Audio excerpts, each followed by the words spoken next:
ஒரு நாள் உன் பொண்ணுக்கு மாப்பிள்ளை கேட்டு என் வீட்டுக்கு தானே வரணும், அன்னைக்கு வச்சுக்கிறேன். உங்க முறைக்கு தான் என் பொண்ணை கொடுக்க போறேன், போட. அத்தை ஆமா, நீ ஏன் மூஞ்ச தொங்க போட்டுட்டு இருக்க? ஜெயக்கொடி இவளும் கொஞ்சம் நாளா நம்மளுக்கு ரூட்டை விட்டுக்கிட்டே இருந்தா, நான் அதே கண்டுக்கல. அதே மூஞ்சி தொங்க வச்சுக்கிட்டு இருக்கா. சரி சரி மாமனை கட்டிக்கிறேன், எந்திரிச்சு போடி. ஆமா, இவர் பெரிய மன்மத குஞ்சு. இப்படி பார்த்தா மன்மத குஞ்சு மாதிரி தெரியாது. ஒரு நிமிஷம், இப்ப மன்மத குஞ்சு மாதிரி தெரிறனா? இருடி, ஒரு நாள் நீ தூங்கிட்டு இருக்கப்ப உன் குஞ்ச புடிச்சு நறுக்கி விடணும் இல்லையா பாரு. ஏய் ஜெயக்கொடி, அவசரப்பட்டு வெட்டிட போற.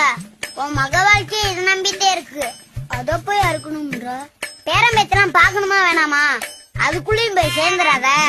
வாய மூடுறா, எழுத்து எழுத்து பேசிக்கிட்டு. நீங்க சொல்லுங்க கலையரசி, உங்களுக்காக உயிரே தருவேன். வாய மூட மாட்டேனா? இதெல்லாம் என்ன பண்றதுன்னே தெரியல, பிடிச்சி இறுக்கி விட்டுறேன் இரு.